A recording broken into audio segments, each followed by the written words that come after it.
Bab el-Bahar. The account really reminds you that the traveler came with a very specific goal, a specific lens. They were searching for a powerful colonizing element on the coast, a sign of European order and development. And instead, And instead, they found something way more complex and weary. They found a city that was working furiously just to survive, to maintain its image and keep the trade flowing, all while it was suffering underneath. it's a view of a city that is literally skin deep, glittering from the ship, decaying inside the walls. It makes you ask, doesn't it? How often does our first impression, the view from the ship, the photograph, the headline, the quick summary of a place, how often does that dictate our whole understanding? And mask the real truth. The truth of daily life, the existing decay, the real story that's only found inside the walls, in the noise and bustle of the marketplace. That's where the real history is hidden. Welcome back to the Deep Dive. Today we're heading into the heart of historic Tripoli, a city that was, this incredible link between Mediterranean trade and the vast Saharan routes. And when you first read the source material, you get this kind of jarring picture. The city streets are described as unsightly, even inconvenient, shabby. But then you get past that first impression and you find the markets and the sources they completely shift. They reveal this commercial world that's so incredibly detailed, so complex. Okay, let's unpack this. Our mission for this deep dive is to get past that surface level and really map out the hierarchy, the goods, and I think most importantly, the really surprising social dynamics of Tripoli's economic core. We want you to feel what it was like to be there. And to do that, you really have to start on the outside and sort of work your way in. The first layer of all this, it begins on the street leading up to the Bab el-Mashia. This is your baseline. The everyday stuff. Exactly. It's all about the common essential items. You're thinking about huge piles of vegetables, small handicrafts, the things an average person would need every single day. It really sets the scene for the local economy. But what's so fascinating is that even here, right at the start, the trade networks are already on full display. Just near the gate, you have the Souk el Aqaba, which is this vaulted market for cloth and clothing. And I'm guessing even these basic textiles are telling a story about where things are coming from. A huge story, yes. The sellers here, they aren't just local. They're offering these heavy colored woolen covers and also very specific North African clothes like burnuses and hakes. And the sources actually point out their origins. Where you're from? A lot of it comes from Jerba Island or the Bered el Jared region in Tunisia. Okay, let's pause there for a second. For anyone listening who isn't familiar, if you're a shopper there, what are you actually buying? What is a burnous? That's a great question. We should ground this. So a burnous is it's a large hooded cloak, usually made of wool. It's standard wear all over North Africa, really essential for travel. And a hake. A hake is a bit simpler. It's just a large, unsewn piece of cloth that you wrap around your body. So the fact that you're seeing these items from Tunisia right at the city's entrance, it tells you immediately that Tripoli is this major regional hub. It's pulling in goods from hundreds of miles away. That really sets the stage. But as you move deeper, the whole atmosphere it completely changes. We go from these, necessary items to what the sources call the cleanest, the wealthiest, and the most interesting street in the city. And that's our real entry point into the social theater of it all. The Souk el Turk. It runs from the Tower Square right down to the main bazaar. And this is where the elite operate. So we're talking about rich Turkish and Arab traders in these small shops. And this is where my modern brain kind of breaks, because you expect this aggressive, high-energy sales environment, but that's not what the sources describe at all. Not even close. It's the total opposite. I mean, these men are described as serious and dignified, which, makes sense for their status. But the real paradox here is that they neglect their prices. They seem, quote, not interested in buying and selling.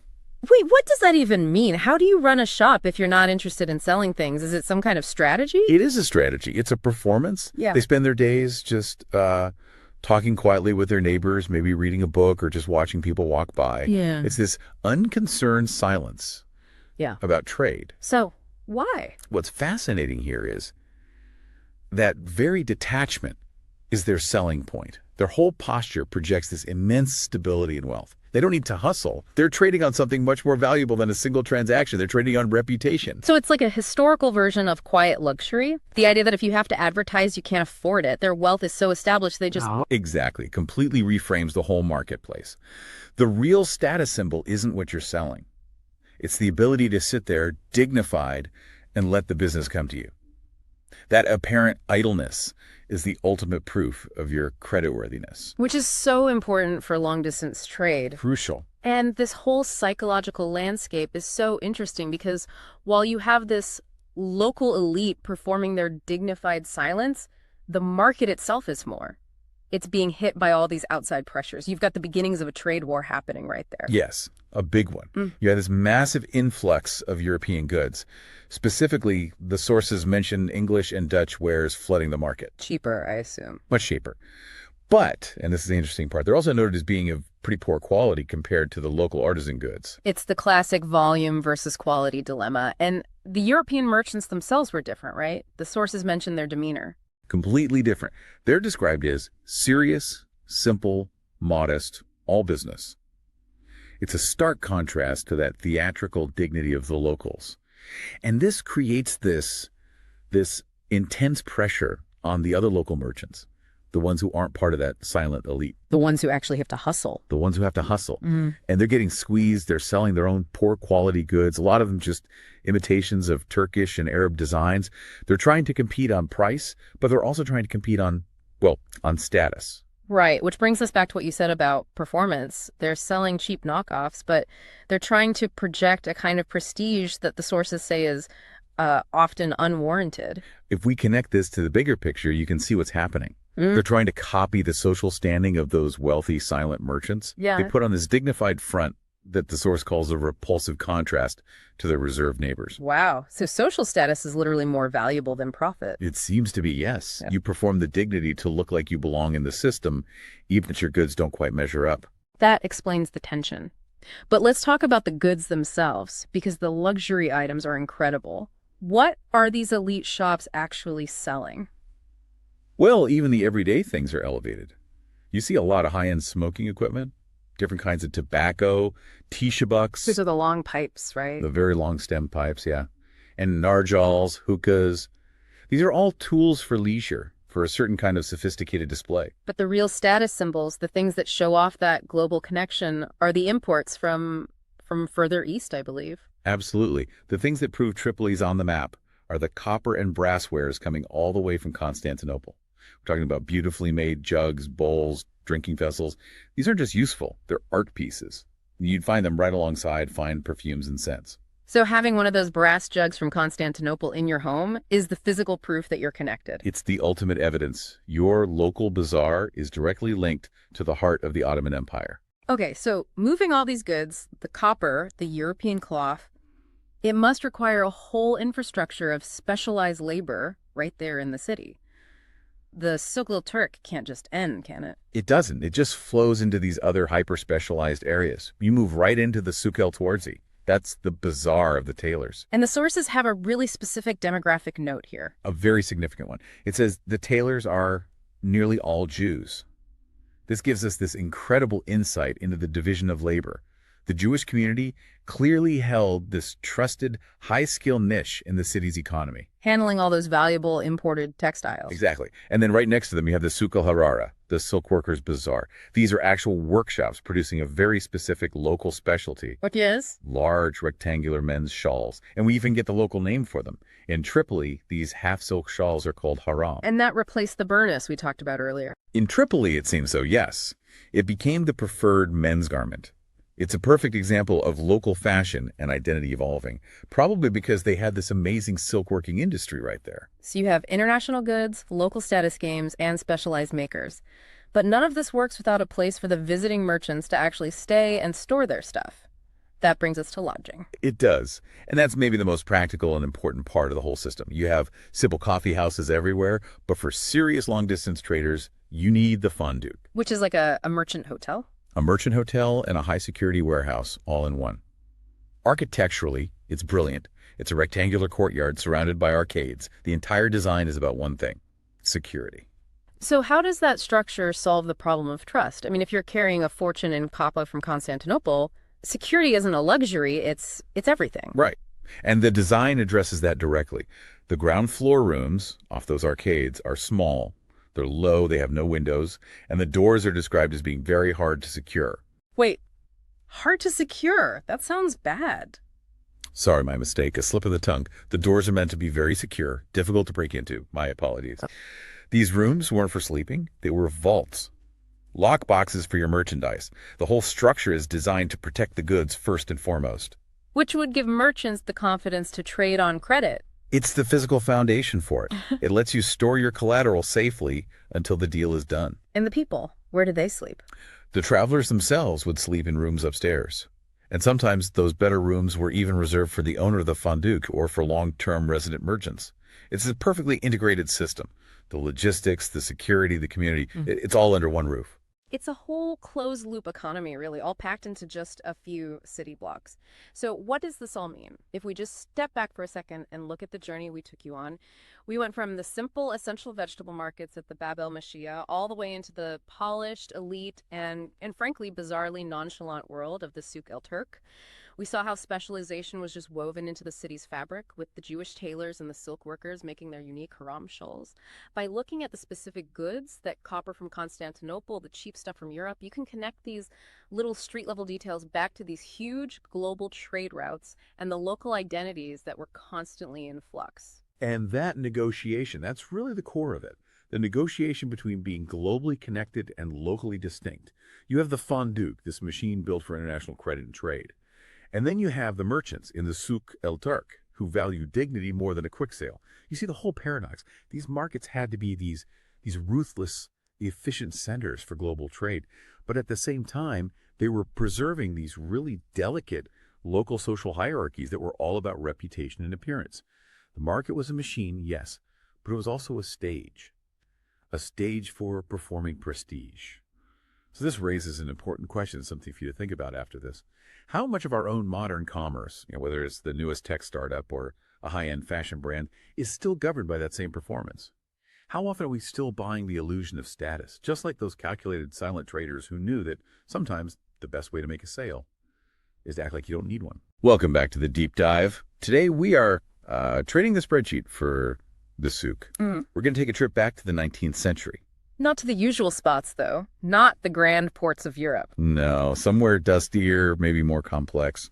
We're doing a deep dive into the historical commerce, the social geography and economic mindset of Tripoli and the Fezzan region. And the sources we have give this incredibly vivid, almost grounded look at the place. But they don't exactly paint a flattering picture at first, do they? Not at all. The first impression is, well, it's critical. Tripoli is called massive, but right away it's also unsightly and inconvenient. Sometimes even shabby. Shabby, exactly. So Yeah. if you were a Western visitor, that's probably all you'd see. A bit of a mess. And that's the hook, isn't it? 'Cause if you Yeah. just read that, you think it's all just disorganized chaos. Right. So our mission today is to get past that surface judgment. We're going to try and map the surprisingly structured, really highly organized commerce that's actually operating just beneath that shabby facade. We want to dig into the cultural sophistication that isn't just alongside the trade. It's actually embedded in the trade system itself. The goal for you listening is to get a quick but really nuanced feel for how tradition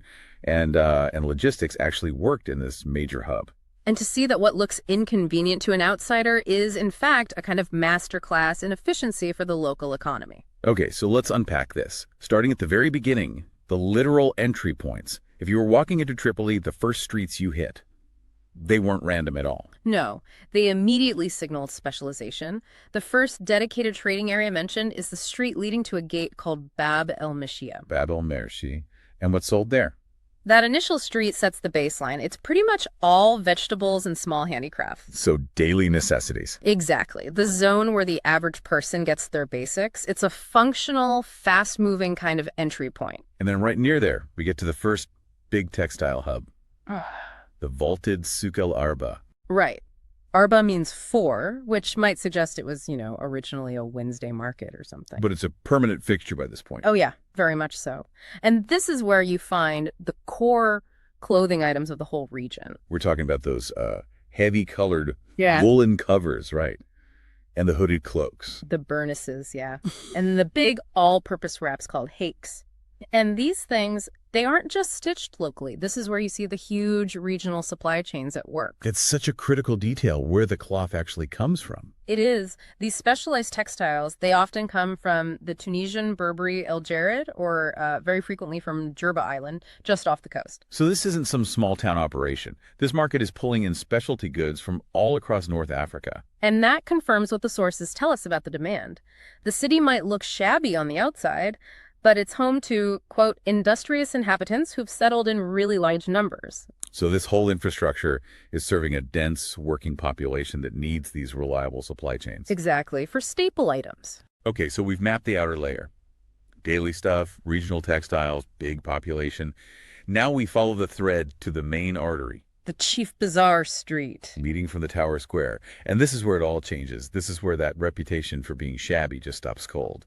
We're talking about the Souk El Turk. And the contrast with the rest of the city couldn't be starker. This is the economic and social heart. It's described in, almost glowing terms. The cleanest, the wealthiest, and the most interesting street in any Muslim town on the Mediterranean coast. It's clearly the prestige address for commerce, for power. And just the experience of buying something here is completely different. Let's talk about the merchants in the Souk El Turk, the Turkish and Arab traders. Yes, their whole demeanor. They're described as serious, clean, very dignified. If you're used to modern bargain hunting or even just aggressive selling, their behavior is, it's astonishing. It really is. The sources say they seem unconcerned about making a sale. They never praise their own goods. Which is like rule number one of sales, right? Yeah. Right. And they refuse to shift their prices. They apparently spend the day in gossip, visiting, or reading, giving this impression that they're not interested in buying and selling at all. Okay, but I have to push back a bit there. If your goal is profit and you're surrounded by competitors, how on earth is that a sustainable strategy? That's a great question, a necessary one. Aren't you just going to lose all your business to someone who's actually willing to negotiate? You'd think so, but the analysis suggests it's precisely because they're in a competitive environment that they do this. It's strategic. What's so fascinating is that their dignity is a conscious act. A performance. Exactly, a performance of prestige, of high social status. By acting unbothered, they signal a few things all at once. Okay, like what? First, that their product is so good, its quality so fixed that it doesn't need a sales pitch. Second, they themselves are financially secure, they're elite. And third, that their reputation matters more than just quick turnover. So they're selling status just as much as they're selling silk. Precisely. And it keeps the market stable and high-end.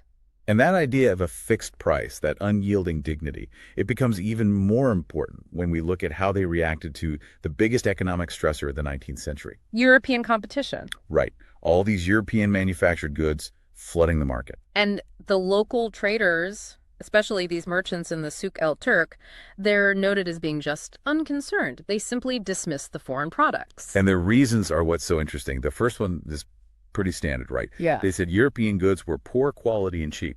A critique of craftsmanship. Makes sense. But the second reason, that one goes way beyond economics. It's the core of the whole cultural analysis. They dismissed European goods because they lacked memory in their dreams. Such a powerful phrase. Isn't it? They said that they, the local traders and their products, live in the world of their memories and their dreams. So you're not just buying an object, you're buying a piece of local identity, of history, something a mass-produced item from Europe just can't replicate. It's an incredibly effective cultural defense mechanism. When you buy a local burnous, you're buying into the collective memory of the people who wear it. And that gives it an intrinsic value that a cheap import just can't touch. So trade and cultural superiority they're basically inseparable. Yes, but the sources add a little nuance there so we don't get too romantic about it. Okay. While they dismiss the originals, the sources do note that the local cloth sold in the Souk El Turk, it was sometimes actually imitations from Europe. Oh, that's interesting. So they weren't against the style, just the product itself. That's the key. They weren't rejecting a foreign weave if it was popular. They were rejecting the foreign product. They adopted the technique, but then they layered their own local memory, their quality, their dignity on top of it. So it's strategic adaptation, not just outright rejection. That shows a really sophisticated understanding of what consumers actually want. Exactly. You meet the demand for modern styles, but you maintain cultural authority. And you control the price point. Let's step back into the physical space of the Souk El Turk again. Beyond these high-end textiles, what else defined the market? It was the hub for local luxuries, things that enhanced the lifestyle of the wealthy. You'd find high-quality tobacco, the long-stemmed pipes. The shadooks. Yes, and the elaborate water pipes, the nargiles. And alongside those, you had these beautifully shaped jugs, bowls, drinking vessels made of copper and brass, high status items. And it wasn't just local stuff. The imports reinforced that prestige.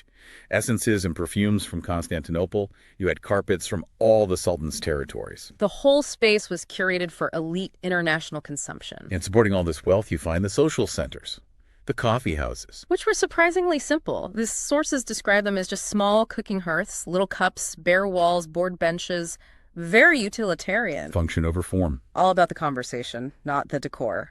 And these coffee houses, they usually opened onto the travelers' lodgings. Which brings up the question of logistics. These commercial lodgings, the fondues, what were they actually like? Well, the structure of the fondue tells you everything about the priorities. They were rectangular courts with arcades, designed for massive efficiency, not comfort. And the rooms themselves were small, low, and windowless. Windowless, yes, specifically for storing baggage and wares. And the sources mentioned the doors were hard to secure. Which means the merchants themselves had to constantly be on guard. It provided space, not security, which connects back to that earlier critique of the city being inconvenient. Right. It was inconvenient for personal comfort because the prime real estate, especially near the Souk El Turk, was all prioritized for logistics. These rooms were mainly storerooms for merchants who weren't settled in town. Maybe the merchant himself would sleep on the lower story with his goods, but that wasn't the main point. The city's investment was in the flow of goods, not the comfort of residents. Proving that its shabbiness was actually deep efficiency for commerce. The whole flow is logical. And if you just keep following that main street, that logical flow, it reveals even more specialization, right? Often structured around crafts and even ethnic groups. It does. As you continue, the Souk El Turk, it seamlessly transitions into the Souk El Touarzi. The bazaar of the tailors. Yes. And here we get a fascinating bit of social geography.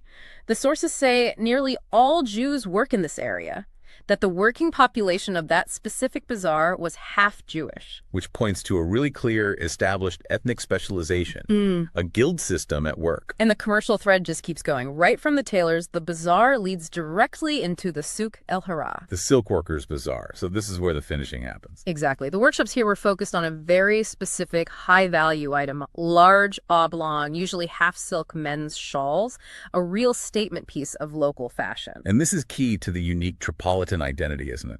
The local term for these shawls was haram. Yes, and in Tripoli, the sources say this haram actually replaced the more common North African woolen cloak, the burnous, as the main male outer garment. You see this evolution from wool to silk, from the utilitarian burnous to the local specialized haram. It signifies a change in wealth, in status, in local pride.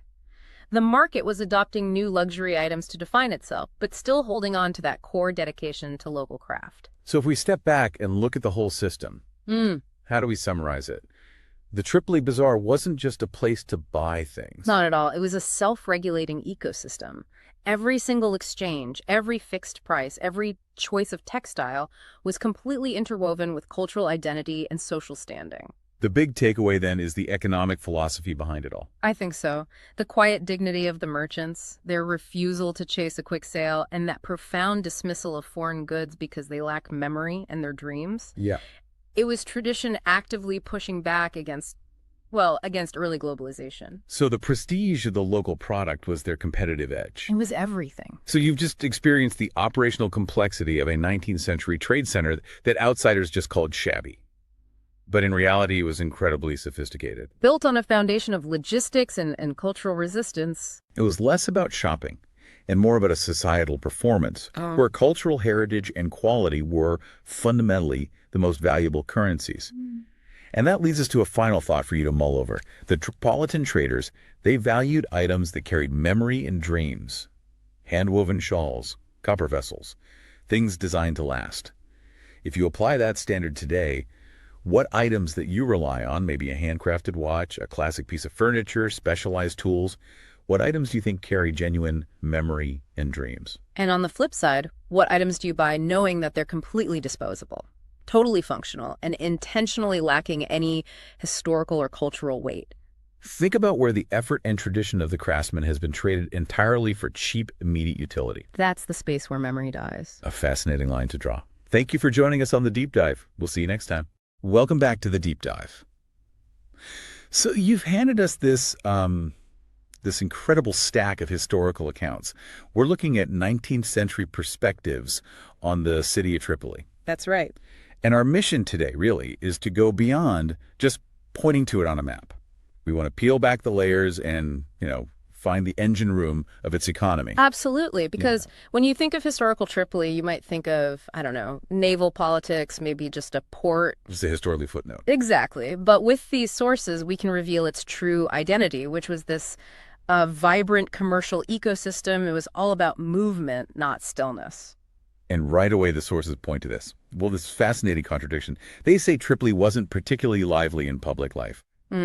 Which sounds a bit dull. It does. You think, okay, so maybe not much was happening. But then, in the same breath, it's described as having this incredibly colorful appearance. And more importantly, that it was a bizarre town, first and foremost. Its whole function was commercial. That functionality is the key. If we connect this to the bigger picture, Tripoli mattered less for its own local population and more as this anchor. The sources identify it as the chief outlet for the trade of the Gadamesia. Okay, so who were the Gadamesia? They were the inhabitants of Gadams, a major oasis, and they were, the undisputed masters of the Western Desert trade routes. So right away, Tripoli is set up as this essential bridge between the deep Saharan economy and the Mediterranean. Okay, let's unpack this, because calling it just an intermediary feels like a huge understatement. We're talking about a logistical web that must have spanned thousands of miles. Oh, astonishing distances. Tripoli wasn't just, facilitating trade. It was the trusted hub. The central node. The central node, exactly. It managed the flow of goods with major groups like the Tuareg and the people of the Fezzan, and crucially, those routes connected from the Fezzan via Tuat, which was a critical staging post, all the way down to Timbuktu. Timbuktu. I mean, just think about that distance for a moment. It's immense. So this one port city in North Africa was fundamental to the economies of West Africa, moving things like gold, cola nuts, slaves, all across the desert. That is just incredible. So Tripoli was basically the Mediterranean endpoint for that entire pipeline of wealth. But it wasn't just the Gadamesia using it, was it? The sources list a whole cast of characters. It was a true melting pot of commerce. You had the local merchants from Tripoli itself and from nearby Cyrenaica. Then you had traders from the oases, the people of Garian and the Fezzan. And what's really striking is how far their own operations reached. Right. Their trade went far to the east, dealing directly with the powerful house estates and the Sultanate of Bornu. Both were huge centers of production and consumption in the African interior. The level of coordination to manage that, to get goods from the deep interior all the way to the coast, it must have been extraordinary. And it sounds like it was growing. It was dynamic, not static at all. The sources specifically say these merchants had recently started traveling even further, pushing their routes out to Wadai. And where is Wadai? It's a powerful sultanate in Central Africa, south of the Sahara. The fact they were expanding there, often traveling right alongside the Gadamesia, it shows Tripoli's influence wasn't fading, it was growing, adapting. So it seems like every major player in the internal Saharan economy, from the Tuareg who were handling the logistics to the merchants of Bornu supplying the goods, they all needed Tripoli. That's the key takeaway for you, the listener. Tripoli's power wasn't military, it was its indispensability as a secure logistical node. It was where credit was secured, goods were consolidated, where you managed that immense financial risk. Right. It was the financial and logistical heart of the whole system. Absolutely. It's hard to overstate the scale of financial exchange needed to fuel hundreds of those long-distance caravans every single year. That sets the scene perfectly.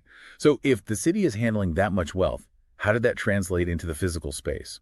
Let's go from the sprawling desert routes to the actual architecture inside the city walls. Well, the city's layout really reflects its priorities. The wealthy residents, so the merchants and traders, they all chose to live in the upper part of the town, right near the bazaars. Makes sense. Close to the business. Exactly. And while the houses were maybe less picturesque than in Tunis, they were highly functional. They prioritized security and an internal focus. Functional how? Was it a lack of windows on the street or something else? It was all about privacy and light. The layout was unique. Both the ground floor and the upper story were oriented inward, opening onto a central rectangular open court. Ah, I see. So life happened in the courtyard, not on the street. Precisely. The court was the focus of the home, often paved with hewn stones or tiles.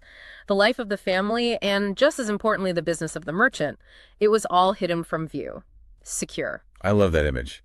The street is for public traffic, the courtyard is for private wealth, and the architecture around those courts sounds pretty specific. It was. You had 2 tiers of arcades framing the court. They provided shade, circulation.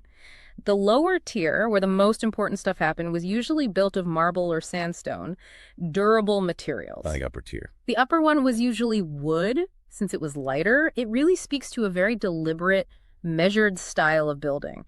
It's all designed for privacy, climate control, and, the secure handling of merchandise. Moving from the homes to the neighborhoods, the sources give us a sense of the internal geography.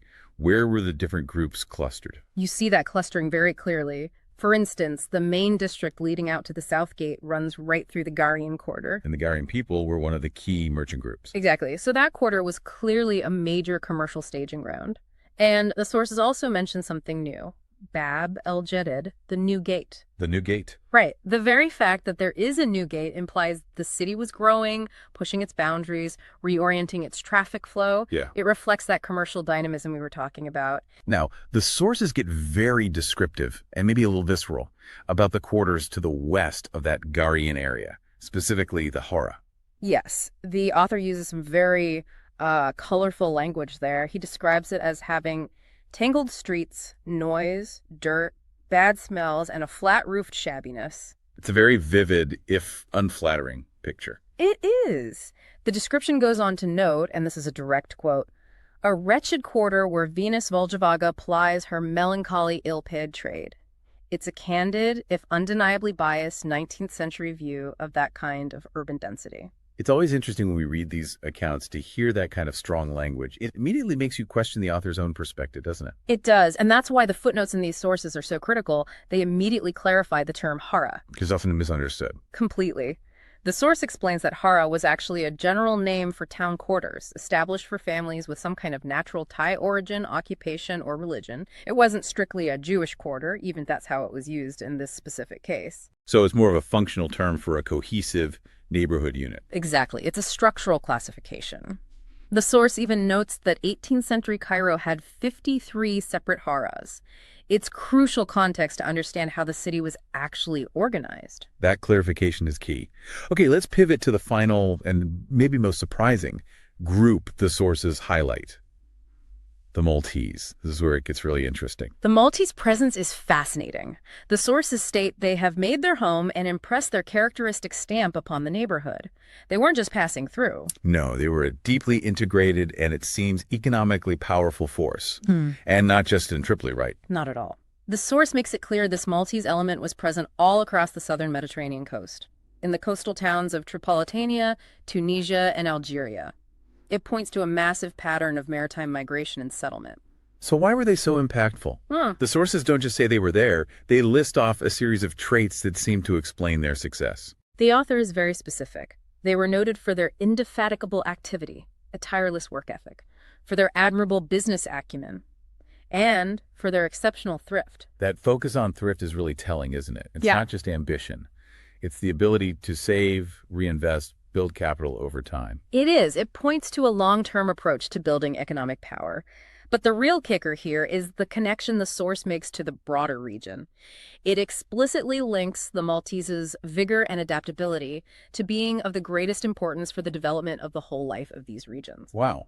That's about the highest praise a 19th century economic observer could give. It really is. They're not just seen as participating in the economy. They're viewed as the actual catalyst for coastal progress and modernization. That's a fantastic way to wrap up our look at the human forces here. Yeah. So to summarize quickly for you, we've seen Tripoli as this indispensable nexus of Saharan and Mediterranean trade. Defined by its unique, secure architecture. And powered by 2 very distinct economic engines. On one hand, you have the Gadamisia, these dominant, reliable masters of the internal trade. And on the other, this vigorous, adaptable coastal engine driven by the Maltese. So what does this all mean? when we put it all together. Well, the value of this kind of synthesis is that you see Tripoli as a city of really deliberate contrasts. It was successfully managing this ancient, inward-looking caravan trade while at the same time being driven by a modern, outward-looking maritime enterprise. Which brings us to our final thought for you to mull over. The source material is clear. The Gadamesia dominate the Western Desert economy. Meanwhile, the Maltese are credited as the engine of development for coastal life. A very interesting dichotomy. It is. So it raises the question, where does the region's true power lie? Is it with the group controlling the deep historic flow of wealth across the desert? Or is it with the group that's accelerating change and capital accumulation along the coast, connecting the region to a burgeoning Europe? Which force dominance or development ultimately shapes the future? That is something for you to continue exploring. A truly insightful deep dive. It really was. We'll see you next time. Welcome back to the Deep Dive.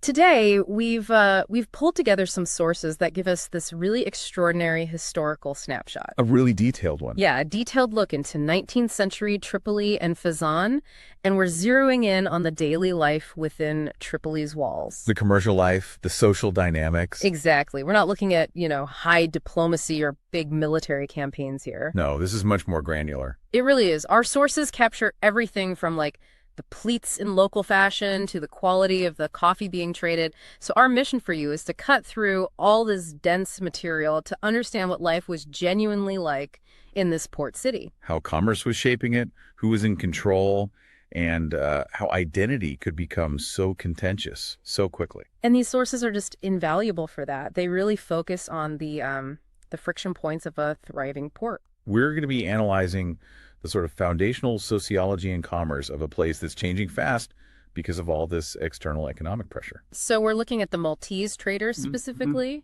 Yes, their heavy influence.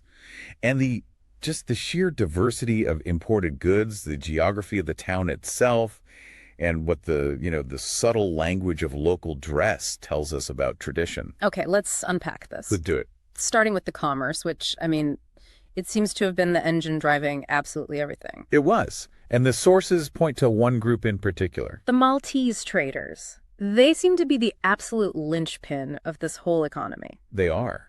The variety of goods in their stores is, it's astonishing. And it's not just high-end luxury stuff, is it? It's this mixed bag of daily life and low-cost consumption. Exactly. You've got ready-made trousers sitting right next to pocket handkerchiefs. And then coffee, wax, candles, matches, shirts, knives. Oranges, oil. It's like the original department store, but with a maritime supply chain. And like you said, it's not all premium goods. The sources talk about these long smoking pipes, the chipuks. And those infamous dreadful cigars. Dreadful cigars is such a fantastic detail, isn't it? It is. It implies a whole experience. Stale tobacco, cheap paper, a smell that just lingers. It's a reminder that trade wasn't just bringing in gold and spices. Yeah. It was mass-producing low-quality consumption for the common person. A democratization of vice, you could say. That's a great way to put it. This combination of the mundane and the slightly exotic, low-quality imports, it reveals a supply chain geared for massive turnover. Absolutely. The Maltese were clearly filling a market niche for affordable goods, which made them economically indispensable. But their identity, the identity of these indispensable middlemen, that's where the social complexity just explodes. It really does. They're described as occupying this crucial transitional stage between African and European. The people who make the economy work. But that role comes with this intense, almost existential social contempt. The contempt is extreme. They're sort of tolerated among the other Europeans in Tripoli. But despised by the Muslim population? Absolutely despised. Yeah. The sources give a really striking quote about how people in the western parts of North Africa saw them. Oh, right. The Maltese are considered Arabs corrupted by Christian blood. That is just such a harsh judgment. It is. It's not just about religion or economics. It's a total rejection of their cultural, their ancestral integrity. So you have to ask, if they're so despised, why aren't they just driven out? Through boycotts or even violence. Exactly. And that's the core tension of any port city that's driven purely by commercial need. The sources suggest economic utility always overrides cultural disdain, at least on a day-to-day level. So the locals may hate the Maltese identity, but they need the stuff. They need the coffee, the oil, the mass-produced shirts, all the things the Maltese are uniquely positioned to provide. So there must have been some kind of protective structure in place. Probably from the Ottoman administration or European consuls, yeah. Something that allowed these essential yet totally stigmatized transactions to keep happening despite the social fracture. So power isn't held by those who are respected. Not necessarily. It's held by those who can guarantee that constant, convenient stream of imports. Commerce doesn't eliminate the tension, but it puts a fence around it. It creates a highly uneasy but functional coexistence, a dynamic we see again and again in trading centers throughout history. Okay, so with that level of tension, that flow of goods must have needed a very organized and very secure physical space. It did. Let's shift focus to the architecture then. How the walls and streets of Tripoli were designed to manage all of this. Well, the sources describe Tripoli as incredibly compact, almost deliberately constrained. Entirely surrounded by the circuit wall, right? Exactly. And that wall defined the absolute limits of the urban area. Unlike a lot of European cities, Tripoli had virtually no wide open spaces, no grand plazas. A trade it shared with Tunis, the sources say. Yes, everything was geared toward maximum density, for defense and for trade. That density also meant that when things went wrong, they went catastrophically wrong. You're talking about the gunpowder explosion? Yeah. The source mentions the poor Moorish quarter west of the main district had been reduced to ruins only 10 years earlier by a frightful gunpowder explosion. It's a sobering detail. Yeah. It reminds you that in a walled city, every economic decision has immediate, often tragic, civic consequences. Where you store your explosives, where you set up a market. Exactly. The close proximity of housing and, potentially volatile commercial goods made the system efficient, but also inherently fragile. And the streets themselves were functional, not aesthetic. Oh, absolutely. What's fascinating here is how that dense architecture reflects security and commercial needs. The streets are very narrow. And they're often spanned by those wall arches, right? Uniting houses on either side. They are. So you're not just walking between two buildings. A lot of the time you're walking under them. It creates a kind of shaded tunnel. Maximizing space and maybe limiting sight lines for security. Precisely.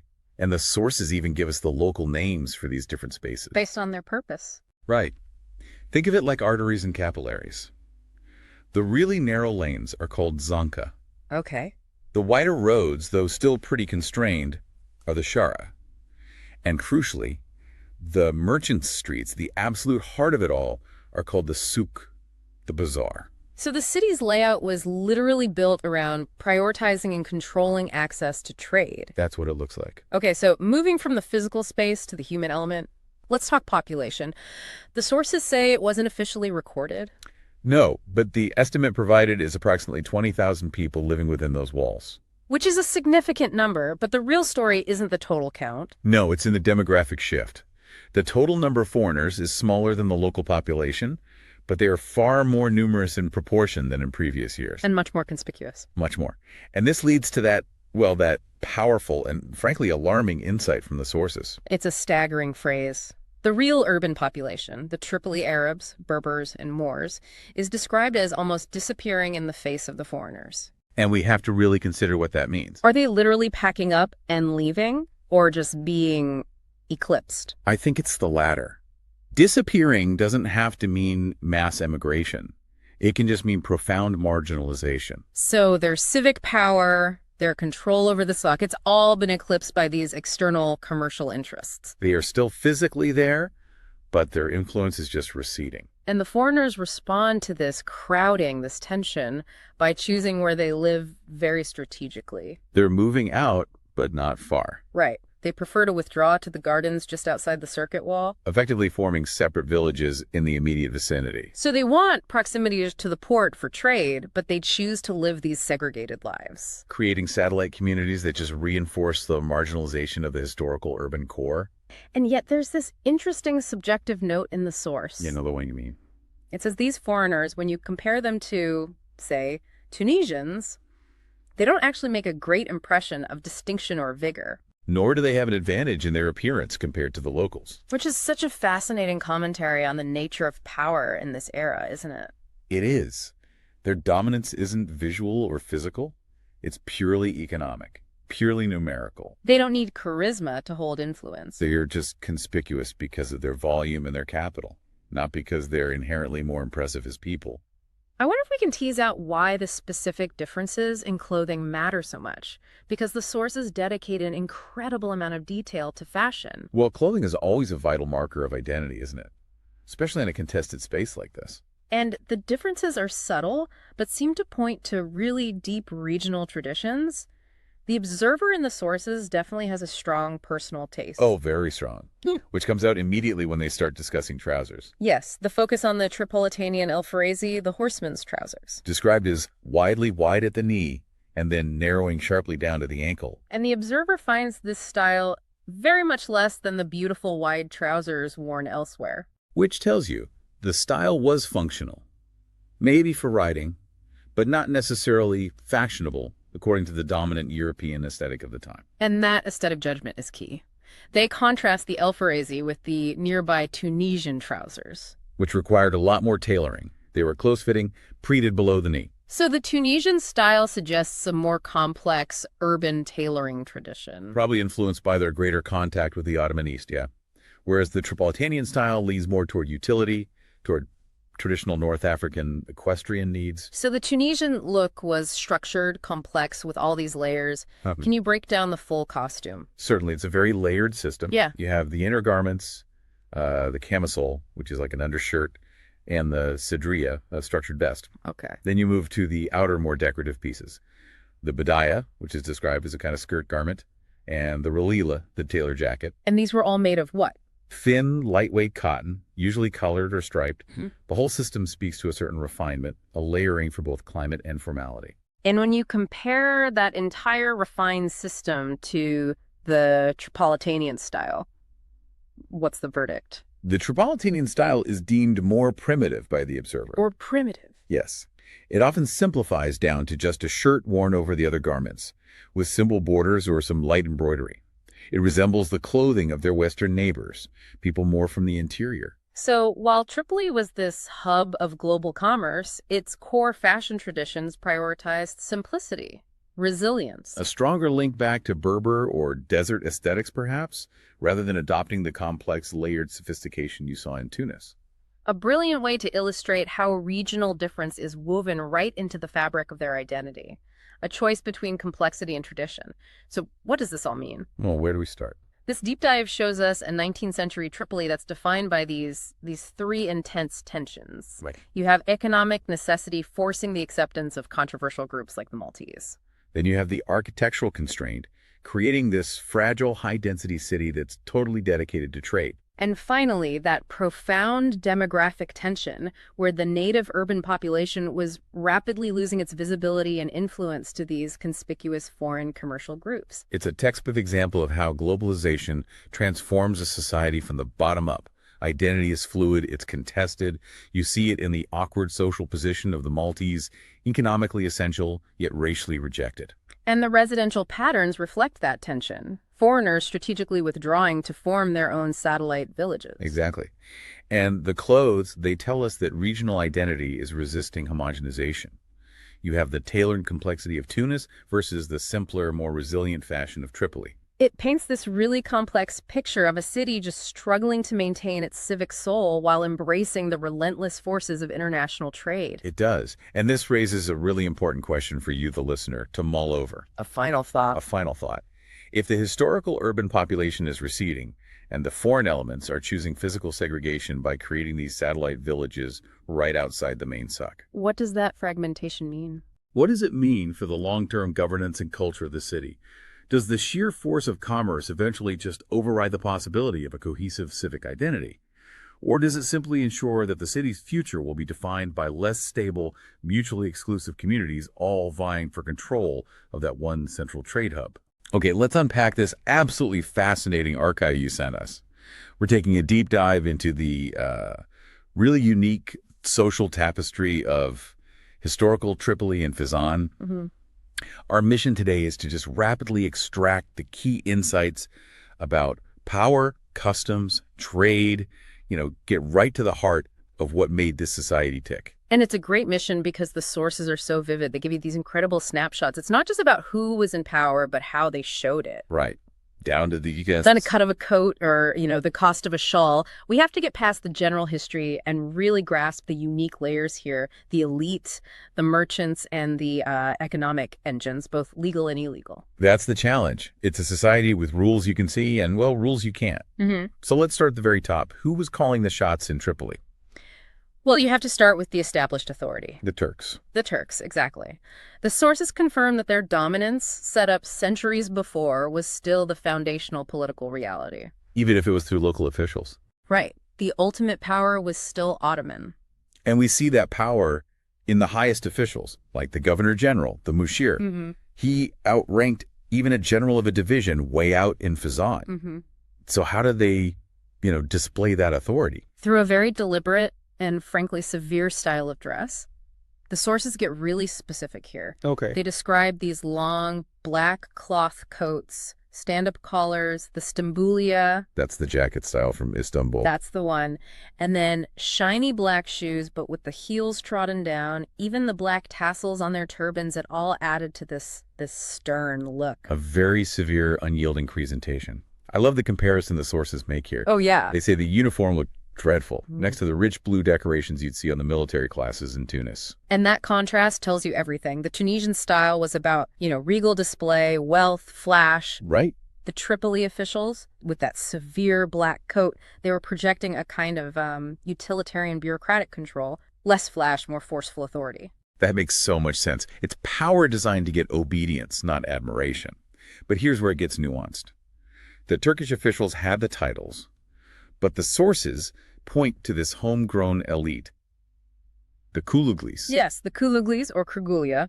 They're defined as the descendants of Turks who married local Arab women. And they were influential? Incredibly. They held positions of prestige. They formed the irregular mounted troops for the government. So like a private military arm? In a way, yes. And they were a wealthy, highly visible presence. Okay, so they're integrated into the government, into the defense structure. But the key economic fact about them is just stunning. They paid no taxes. No taxes. Yeah. Why would the government exempt such a powerful group? It seems like it would undermine their own control. It's a puzzle. The rationale seems to be tied to their status as descendants of the dominant power, a kind of inherited privilege. The sources suggest this exemption came with the idea that their numbers had to decrease over time, which points to a historical context where maybe this special status was meant to be temporary. But the reality was different. The reality was a deeply rooted elite with economic immunity, and that privilege created a very specific social attitude. It was. They had what the sources call a proud conviction of superiority. Their status wasn't just about a title, it was based on bloodline and state-sanctioned tax evasion. They were the enduring, hidden elite. So true power was this mix of the visible Turkish officials and the invisible privileged Kuluglis. And that idea of superiority naturally brings us to how status was broadcast through clothing. Exactly. If the Kuluglis were inherited power, the general wealthy classes used specific clothes to signal their status, and the key garment was the juba. Tell us about the juba. It was a wide garment, short sleeves, always closed over the chest. And what's significant is that it was everywhere among the wealthy, indoors, outdoors. So it became the standard. It completely replaced the older traditional shawl you'd see on Berbers and Tunisians. It was a fashion shift, a new uniform for the upper class. The juba was the new luxury staple. Hmm. But there was still room for more bespoke fashion, right? Like the Jeridai shawl. Absolutely. For the real connoisseurs, the Jeridai shawl was the statement piece. This was a refined garment, fine wool interwoven with strips of white silk or shot through with silk threads. That sounds incredibly specific. It is, and the origin tells you so much about trade. It wasn't just a random item. It was made on the island of Jerba, or in the Beled El Jared region. So to wear this shawl was to advertise not just your wealth, but your connection to high-quality, long-distance trade. Status was literally woven into the fabric. You got it. And what about women's attire in the coastal towns? Women also wore a similar shawl to wrap their whole body, but the sources note a specific distinction for women in the coastal towns. Which was? Their veils had a small slit, an opening, which let them look through without revealing their face. That tiny detail is such a powerful visual. That ability to observe the world while still adhering to strict modesty norms. It really speaks to the ingenuity of navigating societal rules, being present in the world without being exposed to it. Okay, let's shift gears now. Let's talk about the vibrant and often contradictory mix of communities that made up the city's economic engine. Starting with the Berbers of Jerba. Right. The Berbers formed a sizable and really critical colony in Tripoli. They are universally praised in the sources. In what way? They're described as industrial, intelligent, physically well-built, and well-dressed. They weren't just living there, they were essential to the economy. And how did that show up in the city? They owned the infrastructure of commerce. A huge part of the better shops in the bazaars belonged to them. If the Kuluglis were the inherited elite, the Jerba Berbers were the industrious backbone of the marketplace. The engine of daily trade. Now, in stark contrast, the sources give a much more disturbing picture when it comes to the Jewish community. They were a huge part of the population, maybe a quarter of it. And this is where you run into the biases of the historical observers. At first, the sources compare them favorably to the Jewish inhabitants of Tunis. But then the narrative just splits into two extremes. On one hand, European observers were supposedly astonished by the wealth, the elegance, the beauty of the young Jewish women they saw in private homes. Right, which suggests prosperity, high social standards within the community itself. Yet those same observers claimed the Jewish population was unsurpassed in the hate of Tripoli and seen as dirty with an evil smell. It's a massive disconnect. It really is. How can a group be admired for its private elegance and then publicly despised with such generalized disdain? I mean, that tells you more about the observers than the community. Precisely. It's about the prejudices they brought with them. And to balance that, the sources do note their strong internal solidarity. Okay. They were described as fiercely loyal, supporting their co-religionists, and showing an orthodoxy and generosity just like their brothers in the West. They had a strong, supportive identity that was resilient despite the external scorn. That makes sense. Their power was internally generated. Okay, that brings us to the final and most uncomfortable aspect of the social structure, the shadow of slavery.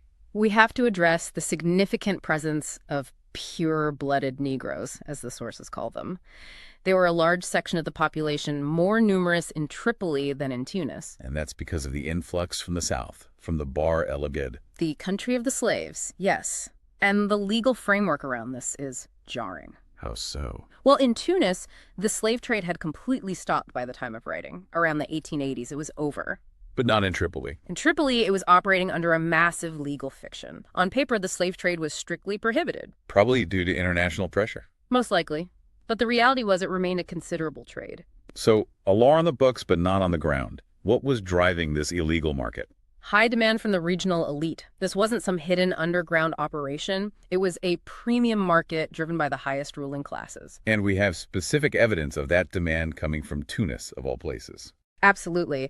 The great men of Tunis, even the Bey's prime minister, wanted to expand their households. They wanted black servants, eunuchs, domestic slave girls. And since the market in Tunis was closed, they turned to Tripoli as their supply line. Wow. Yeah. The prime minister's specific request for little Nazara for his household shows just how integrated this illegal route was. These were premium goods, bought at high prices, sourced from Tripoli to satisfy the status demands of the powerful. That's a stark picture of hypocrisy.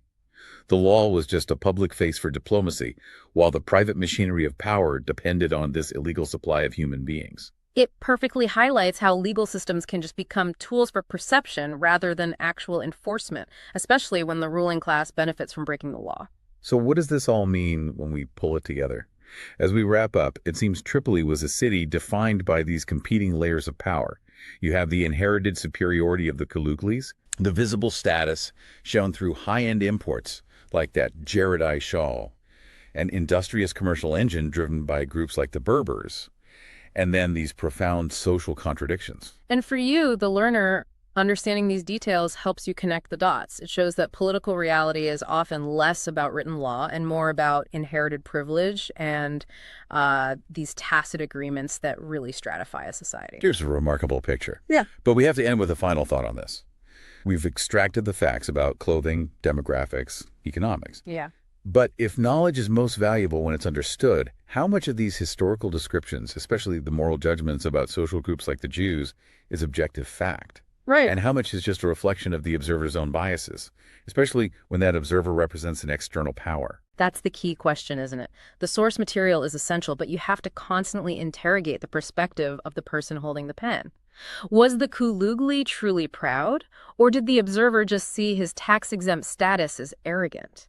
Was the Jewish community actually hated, or was that a projection of fear or resentment from others? Something to mull over. Exactly. It's something to really think about as you explore these rich historical accounts further. Welcome back to the Deep Dive. Today, we are heading straight into a really fascinating stack of 19th century accounts of Tripoli. Mm-hmm. And this isn't the Tripoli you might get from, a quick historical glance. We're talking about a city that was just defined by these intense social layers and some pretty stark contradictions. We really do have a rare, detailed snapshot here, Yeah. and we can zero in on the flow of people, the commercial mechanics, all of it. And the hierarchies, right? The hierarchies, yes, which were surprisingly strict, but also, well, sometimes fluid in ways you wouldn't expect. So the mission today really is to get past the generalizations. We want to uncover the specific, sometimes contradictory facts about the illegal human traffic that was still going on. And also how certain populations were defined, how immigrants found incredible success. And just what daily life actually looked like, Yeah. for the European elite versus everyone else. So if you want to know what made this unique city tick, stick around. Okay, so let's unpack this. We have to start with a difficult but undeniable part of the city's reality. The illegal trade in human beings. Exactly. Our sources are clear this trade was still happening annually, even though the caravans bringing captives were getting smaller. And crucially, this was not some open market in the city square. The whole thing had been pushed into the shadows. It was clandestine. Where was it happening then? The captives were brought to the gardens of the Mashia, which were just outside the city walls. Wow, so that detail, the Mashia Gardens, it suggests everyone sort of knew this was the spot. A known but secret system operating right on the city's edge. Precisely. It let the city maintain this veneer of legality while the traffic continued just outside. And the sales were slow. It wasn't a big rush. So methodical. Very. Individuals were sold gradually, sometimes just one or two a day from these gardens. What's just as vital, though, is the path to freedom. The sources call those who were freed poor strangers. And they mentioned that they were often treated with humanity and free from their worries once their liberty was secure. That language, humanity, it feels like maybe an interpretation from the observer. It could be. I mean, the reality was tied to a very formal legal document. It was called the Alaka. The letter of manumission. That's the one. And this document was the key. It didn't just give you freedom. It set up a lifelong critical social tie between the freed person and their former master. So the Alaka keeps that relationship going. I mean, did that help the newly freed person, like a safety net?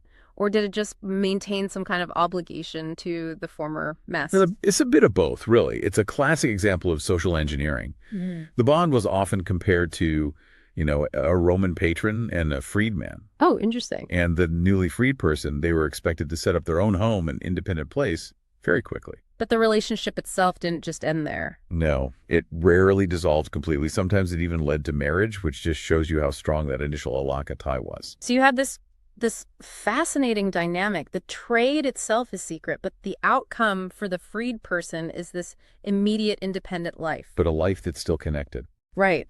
That initial bond, the Alaka, it creates this unusual system of dependent independence. It really makes you question how fluid social status actually was in Tripoli. Or how persistent certain markers of status could be. Okay, so sticking with these specifics, let's shift to a linguistic detail in the sources. One that shows just how granular these observations were. You're talking about the definition of black or Negro. Yes.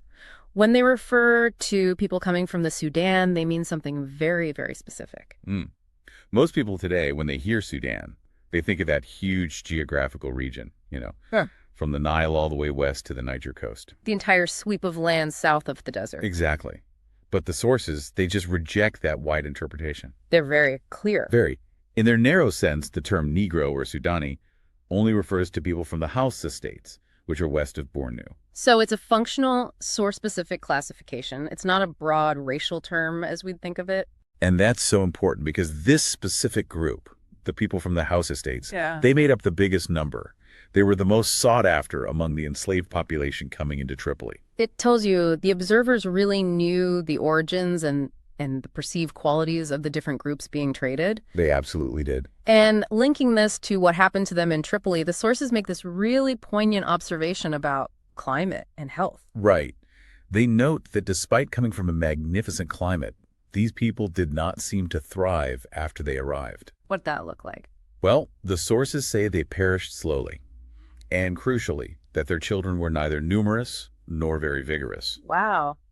So the displacement, the radical change in environment and lifestyle, it had these measurable demographic effects that the observers were actually tracking. It points to the incredibly harsh realities of their new life. It's a powerful transition in the sources, moving from a legal document like the El-Aqsa to the biological facts of displacement. But if we're talking about status and Now success... you have to talk about the city's economic drivers. Exactly.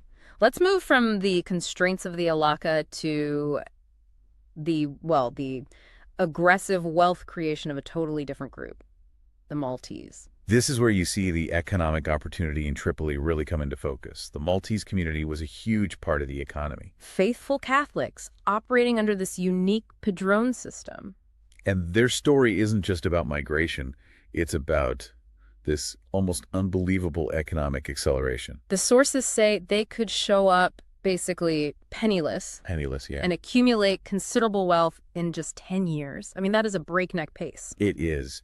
And the insight from the sources isn't just that they worked hard or were frugal, though they were. The real key was the Padrone system. How did that give them an edge? It was a highly centralized structure. It let them pool risk and capital much more effectively than an individual merchant ever could. Ah, so if one trader failed. The community absorbed the shock. But when they succeeded, that money was reinvested right back into the system, which fueled this incredibly rapid internal growth. It sounds like a completely self-sustaining, high-growth economy running in parallel to everything else. It was. And their activities were broad trade, agriculture, sailing, cattle breeding. Plus, the sources point out they were having lots of children, which guaranteed their demographic and economic future. So you have this incredibly dynamic Maltese population, and then you have the absolute top tier. The European consular elite, the superior class. This would be the consuls, their officials, and the rich merchants who had set up shop in Tripoli. These are the people shaping policy, controlling the big trade routes. And we get names. Governor General Ali Riza Pasha, the Austrian consul Gigi. And the German merchant, Luigi Rossi, who was apparently so entrenched he was well known to the locals. The sources even give us these wonderful physical descriptions. The Observer talks about meeting this powerful, wealthy man with a gray and powerful build and a round, florid face. Painting a real picture of this class. Absolutely. Yeah. Signaled the blend of wealth and social confidence they had. And maybe the perfect case study for this elite is a man named George Rolfs. Yes. The sources describe him as this flourishing, successful career consul and merchant. Highly respected, family growing. The writer even admits to envying him. Rolfs really embodies the highest level of success you could achieve there. He had status, money, respect, but, and this is a big but, that success was incredibly fragile. Exactly. Because the story doesn't end there, does it? No. We know that Rolfs, this most enviable man, was struck by a severe illness not long after the Observer left. And he died. That rapid shift from prosperity to demise, it just underscores the volatility of life in 19th century Tripoli. Even immense wealth couldn't protect you. So we have these powerful elites, the successful Maltese and the established Europeans. What did all that money translate to on the streets? Let's talk about just getting around. Well, this is one of the biggest paradoxes. Despite all the commercial activity, the city's infrastructure was surprisingly basic. So wealth was being extracted, but not really reinvested in, urban modernity. That's a good way to put it. You see it in the transport. Horses weren't numerous. Carriages were extremely rare. The sources mention just one. Right. One single specimen of a lighter carriage, a two-wheeled fiacre. And it was imported by, no surprise, an enterprising Maltese, and only for official use. So what did everyone else use? The humble donkey, the Haimar. And it's so telling that the sources feel they need to clarify that riding a donkey wasn't seen as shameful there. Which implies that for a European visitor, it definitely would have been a marker of lower status somewhere else. But in Tripoli, it was just the standard. It was. It really hammers home that frontier reality. And where did all the commerce happen? I mean, the sources paint a picture of this weekly market that just explodes out onto a wide desert space. Right outside the city walls. That market was the beating heart of the local economy. But what's interesting is how it was also a social space. A place to see and be seen? To the Europeans, yes. They used it as a promenade, though the sources wryly note the walk involved was not very energetic. A social ritual on top of a commercial necessity. And their housing tells a similar story, doesn't it? This constant struggle with the environment. It does. Even the consular houses, belonging to the absolute elite, were just simple cottages on the edge of the oasis. And they were constantly fighting the sand. Exactly. The consul's house was difficult to maintain because of the encroaching desert. It was suitable, sure, but it was far from luxurious. And the Observer contrasts this with the beautiful villas near Tunis. A very sharp contrast with the Manuba and Marsa Garden suburbs. It's key. It means that the European superior class, for all their power and wealth, couldn't just buy their way out of the realities of the location. Their social standing didn't immediately get them the luxuries they were used to. It really highlights the frontier nature of it all. That disconnect is fascinating. The very elite, controlling immense capital, were living in homes they had to constantly reclaim from the desert. It's a reminder that no amount of money could entirely conquer the environment there. So, to recap, we've seen Tripoli as the city of, well, immense contrast. You have the formalization of this clandestine human traffic through the Alaka. Coexisting with the rapid, almost formulaic wealth creation by newcomers like the Maltese. And all of it is being observed by this small, influential European consular corps that's literally struggling to keep the sand out of their cottages. The sources just force us to reject any simple story. Tripoli was defined by these really specific local dynamics. Like the hyper-specific definition of who is a Sudani. And the long-term social power of the Aleka document. Yeah. Or the unique economic engine of the Padrone system that lets you get rich in 10 years. It was chaotic, layered, and incredibly dynamic. And we learned that George Rolfes, that highly successful man the writer envied, fell seriously ill and died shortly after these accounts were written. It just makes you consider how quickly prosperity and health could shift in that environment, and what it must have taken for Rolfes's widow, a woman left alone in this volatile city, to maintain his villas, to make sure they were available for future European expeditions. It connects that intense personal tragedy of the elite directly to the much larger geopolitical story of North Africa.